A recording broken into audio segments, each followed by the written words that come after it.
everyone, welcome back to Shutter Magazine. I'm Dustin Lucas, and today I'm going to talk to you about Google's Nik Collection. It's a great software to utilize in Lightroom as well as Photoshop, but today I'm going to focus on how to use that in Photoshop specifically.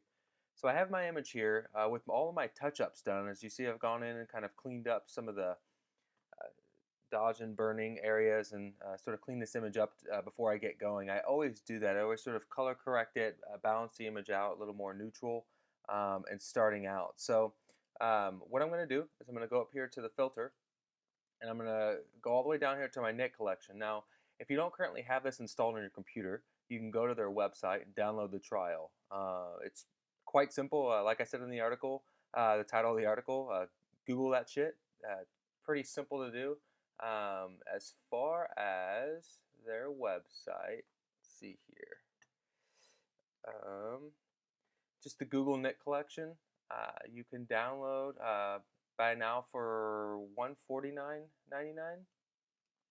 But then you could try now, of course. You give a 30-day trial that you can do. So definitely worth using for 30 days. I mean, I get so much use out of the Color Effects Pro, Silver Effects Pro, and the detail panel as well. Some of the other areas, more of the creative effects I'll get into, like the HDR, the analog, the Visa effects. They're a little more creative, a little more out of my comfort zone, out of my realm, which I normally use. So let's jump into Photoshop and look at the analog color effects. So we'll click on Filter. With that installed, look at the Analog Effects Pro 2.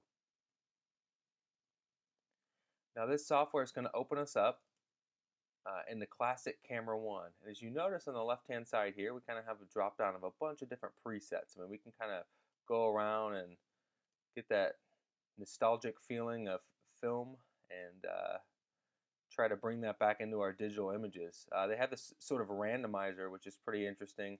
It'll take them and kind of throw a mix of everything on there. So in starting out, you have some presets, you have some adjustments on the right-hand side here as well, but you also have a little more custom options. As you notice when you click on the classic camera here, this tools panel shows up here on the left-hand side, as well as all these sort of these preset-driven categories. So you have, for black and white, color cast, wet plate, kind of make it look like a collodion wet plate process. Doesn't really work for my image. I mean, my subjects become pretty soft. It's just kind of, kitschy. It's just kind of just all about the effects and not really making your image effective. And that's the most important part of what we're doing here. So what I'm going to do is I'm going to go back. I'm going to go back to, I'm going to do Camera Kit. And what Camera Kit's going to allow me to do is I'm going to turn off a lot of these kind of some of these unwanted effects. And what I can do is I can add some of these from the left-hand side. So for instance, if I wanted to add lens distortion, I click on that plus and lens distortion comes in. Now, my image is already sort of fixed for that, but it allows me to do some, do a little more shifting. Let's see here. Don't think I want to turn that on. I have some basic adjustments, detail extraction, brightness, kind of some standard options. I also have some control points that I can choose here. I can choose how large I want to make this, and if I want to bring some details out, specifically in this section of the image here.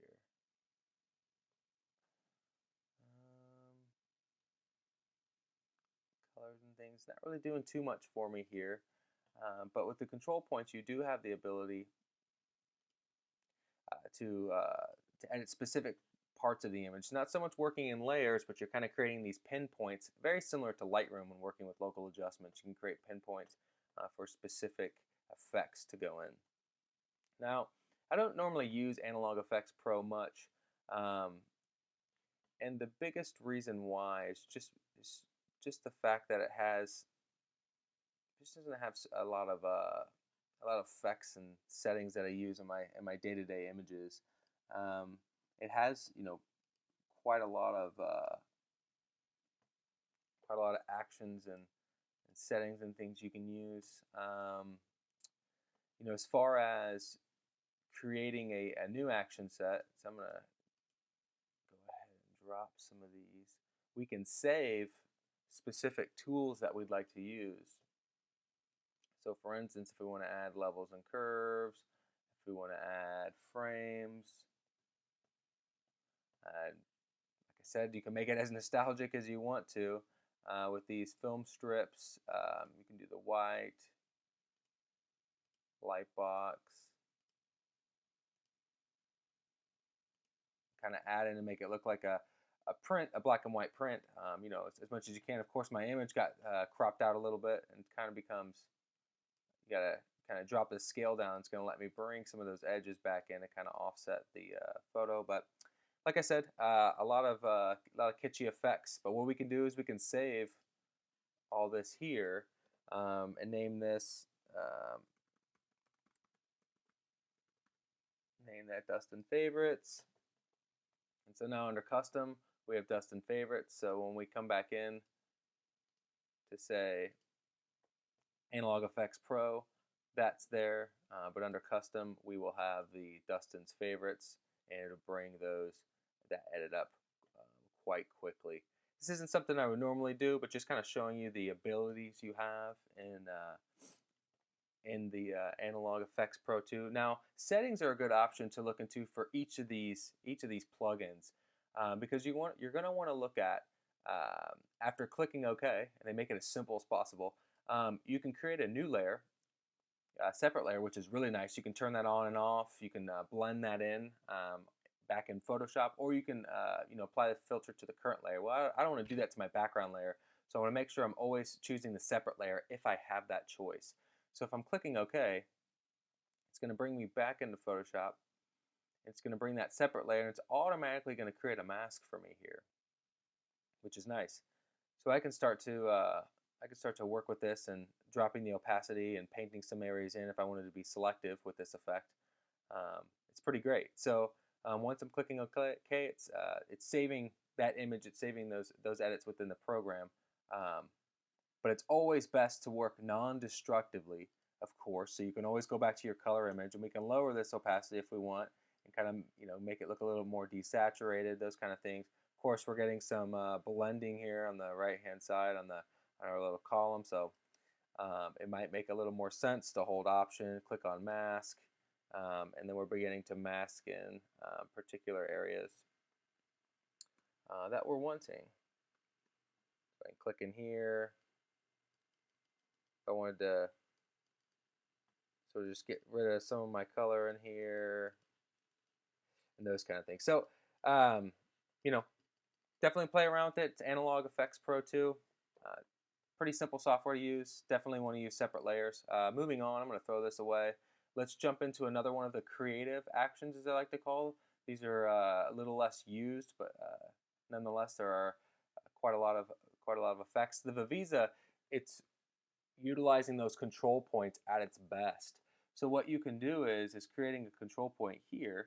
Once we click, it just automatically brings up all of our tools here. So we have our bottom option, which is going to create sort of our size for how big we want to make this look. So if we want to bring some emphasis to our subjects here,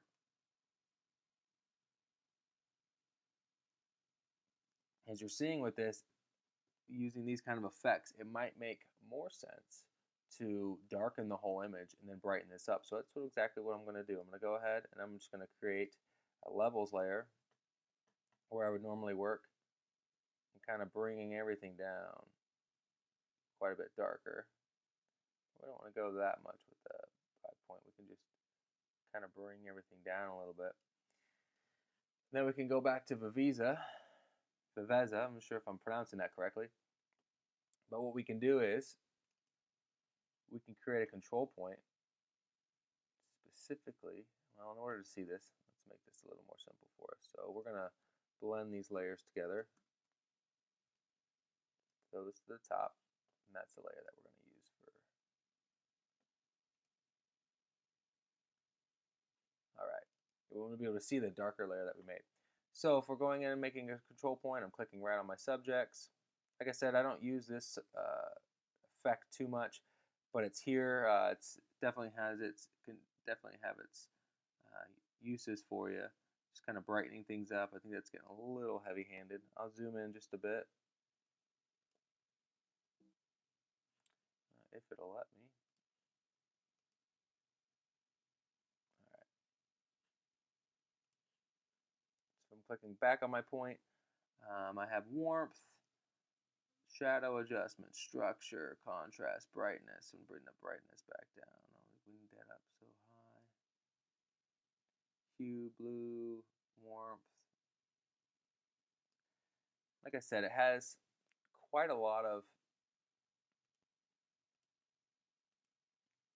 adjustments that I can do. I can bring structure up if I want. Kind of bring in some detail in.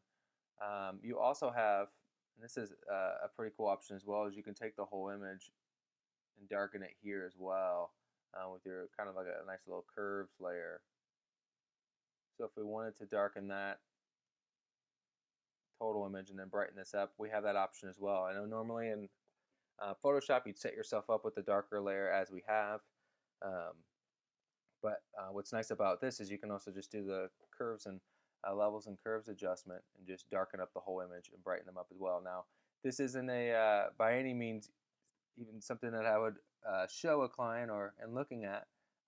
It's has a lot of haloing, doesn't really make sense to have them so bold and brightened out. But like I said, this is a plugin. It has it definitely has its uses. Maybe in certain areas where you're working with not with people, maybe something more with details and doing some work with that would make more sense overall. So I'm going to go ahead and go into my settings panel, and like I said before, after clicking OK, it kind of has this broken down into a nice little file folder. I can do it on a separate layer. And as far as the rest of those settings, kind of leave those as the last setting or on defaults. So go ahead and click OK. But that's our sort of use there. And so you have the ability to move this point around like you do in Photoshop, like you have in Lightroom with pinpoints. So go ahead and hit cancel and throw this layer away.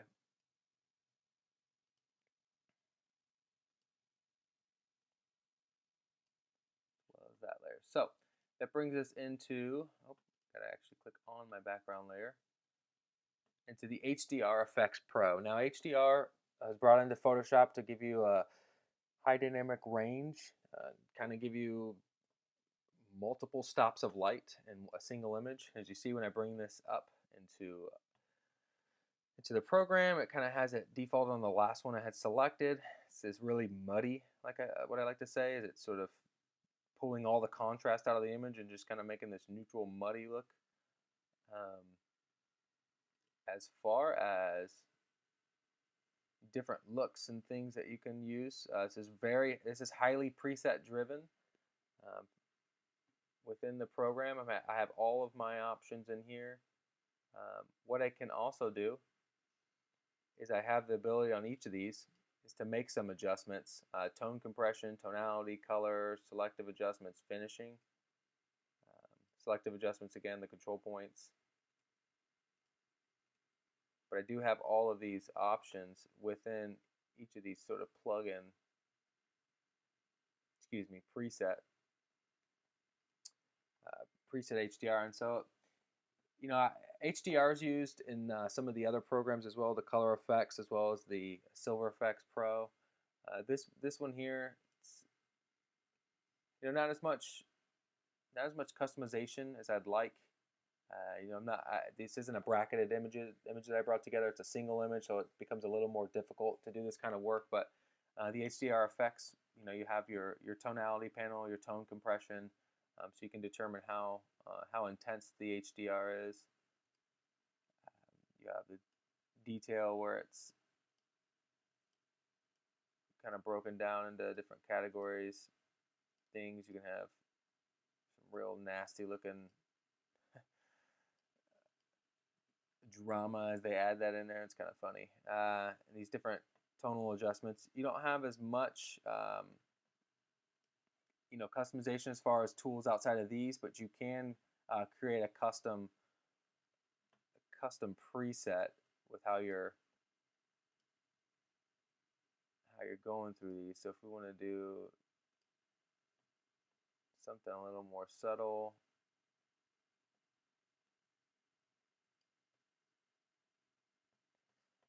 vignette, we can turn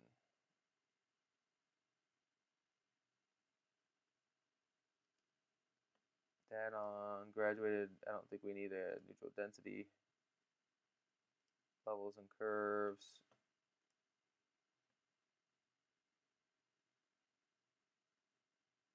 Yeah, it just gets a little heavy-handed. So take those down. Let's see here.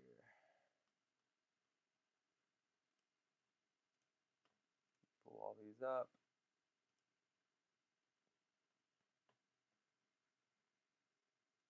Click on my plus sign, enter my preset, so I can do Dustin HDR. And it's going to give me those settings. So if I open it back up, I come back to the indoor. Oof, it's looking pretty bad. So I have my preset library, and then I have my custom, which I can use as well. Kind of takes me right back into here. So you still have the same settings options as well. Let's see here, alignment. I don't think you get the option to save this as a separate layer. That's the only downside to the HDR software. I don't have that option. I have some ghost reduction and things like that. But yeah, I mean when bringing this back into Photoshop, it's going to save this to a current layer. Let's see how it processes. Maybe it doesn't give us that option. Nope. See, it automatically just flattens my layer, and that's no good. So I'm going to go ahead and take that off.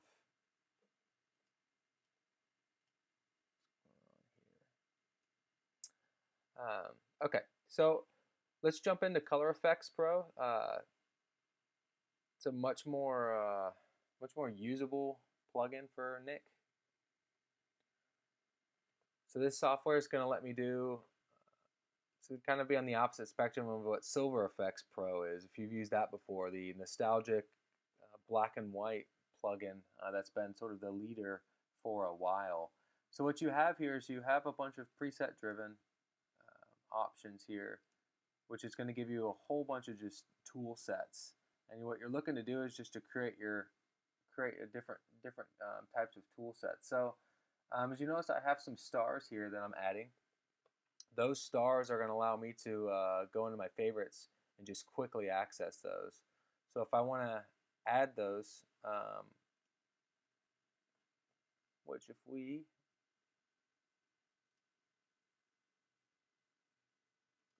let's see here.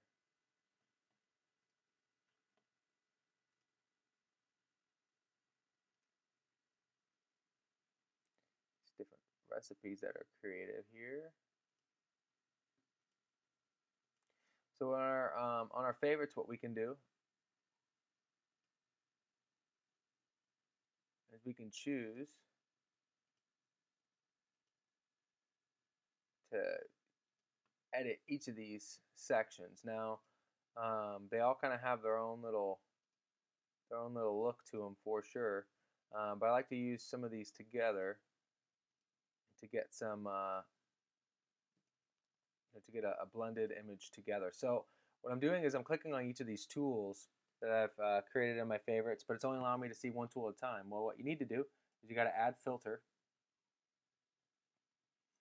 And what it's going to let me do is then I can click on brilliance and warmth, and then I can add filter, and I can click on darken and lighten. I can add filter, and I can click on detail extractor, and same thing. So I can once I have whichever one of these that I want to use, if I want to keep these 5, I can save the recipe. So I can do Dustin color 1. And now I have my recipe. Once I go back, if I go to landscape,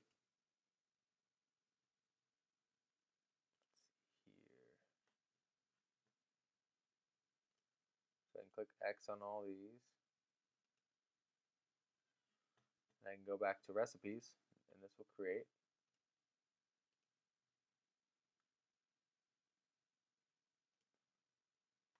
It replaces all those and gives me my filter. So definitely a lot more customization. And as you can see here on the all the effects you have, Pro Contrast is a good one as well. But you can see I'm getting a little heavy-handed in the contrast and the sort of sharpening and things in here, but it definitely has quite a lot of options for us to use within here. I mean, we have the lighten and darken in the center, brilliance and warmth. The bleach bypass is driving most of the effect here. Kind of a desaturated, desaturated look. So as you see, you have quite a lot of options. You have control points within all of these to sort of give you those pinpoints to be a little more specific where the effects are going. Our settings option on here allows us to, after clicking OK, we can do it to a separate layer, which is always a good idea. But the Color Effects Pro, I mean, there's so many different settings in here. It definitely takes some time playing around.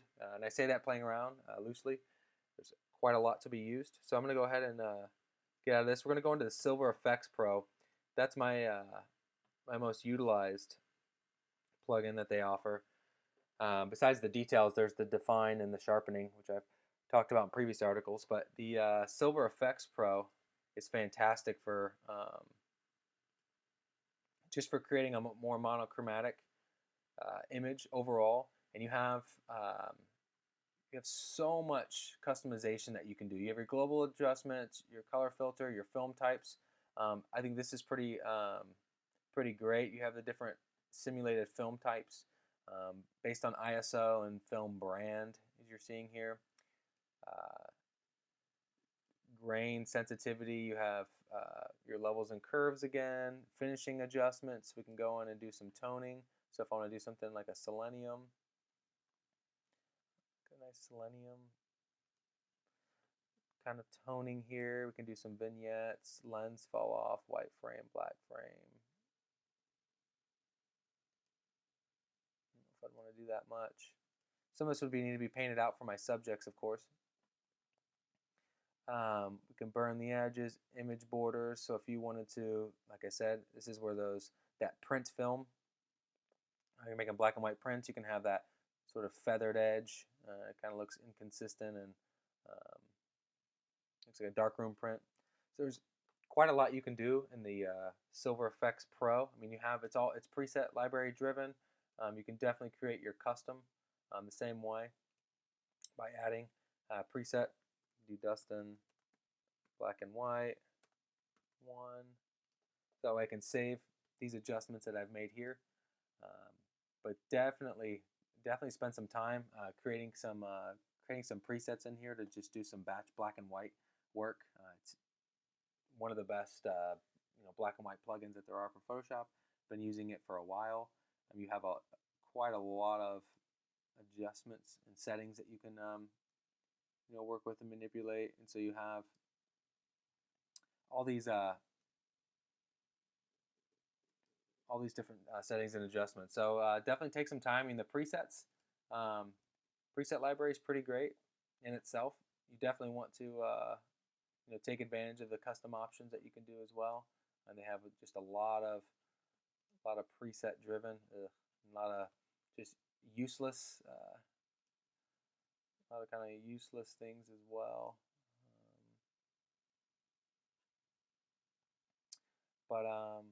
Yeah, you can always go back to custom, click back on the black and white that I created. This is a good way to sort of create actions and use your Nik collection as well. You can create these custom presets and just have them drop onto every image. So definitely nice to have it opening up on a separate layer. Now, moving into the more details actions like the define, the sharpening. Now you have plenty of software and things like that you can use. Nik Collection, it's pretty comparable to the other software. We can And looking at your options here, let's go to define. And it's going to kind of do a lot of the work up front and kind of soften the image. See here, it's working. We're going to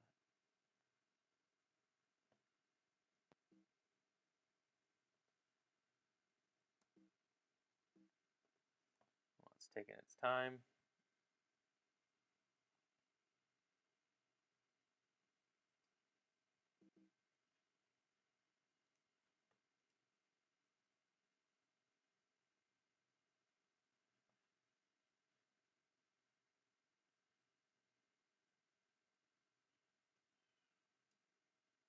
Nope, don't want to go that far.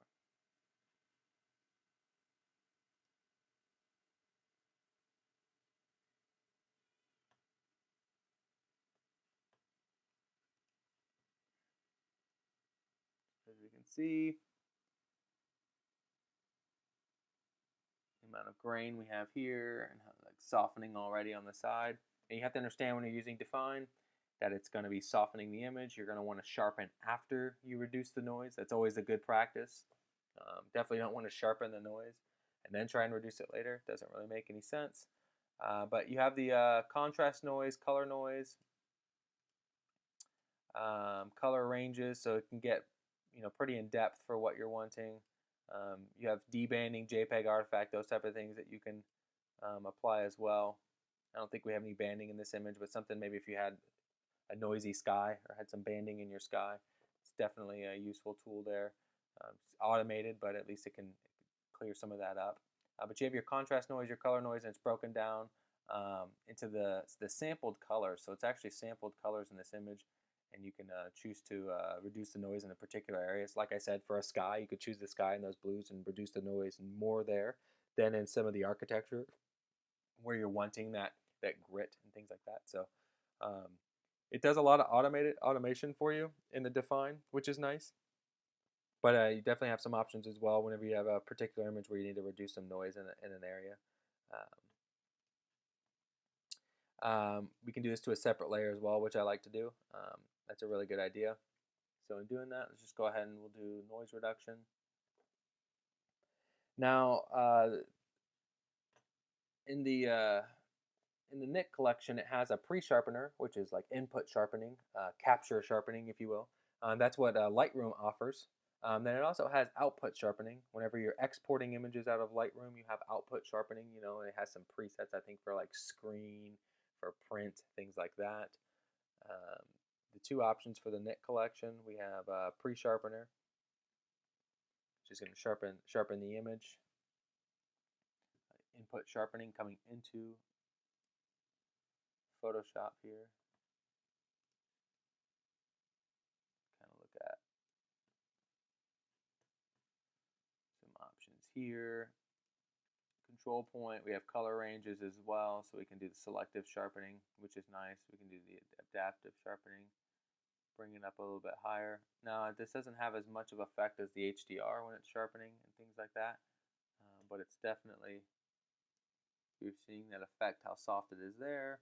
This is zoomed in at 100%. My clients are pretty far away. So they're soft there, sharper, soft, sharper. So you have the ability to, we can sharpen our edges a little more. If the image was a little less sharp when photographed, you have that option. We're going to go ahead and click OK. You see it's making separate layers for me, and then now we can go into Nik Collection. We'll do our output sharpener. Now this is going to be for depending on how we're saving this image out. So when I would do this, when I apply this effect, I would usually save multiple versions of my image, just because I don't. I'm going to sharpen different for print than I would for the web. So just to kind of get an idea here, see how much it's bringing in. This is quite a bit more sharpening. This is for display, so I have different sort of output presets. This does a pretty good job of sharpening for me as well. This is going to be more related to like high pass, like if you do high pass sharpening in Photoshop. That's what this effect's going to look more like. You have, let's see here, soft proof, effect mask overlay.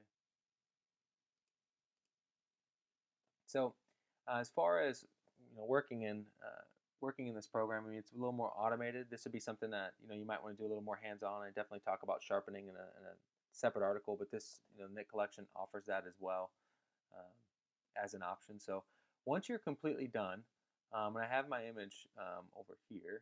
Let's see here,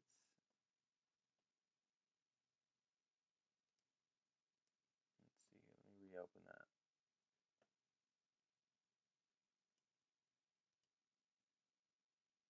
I'm running out of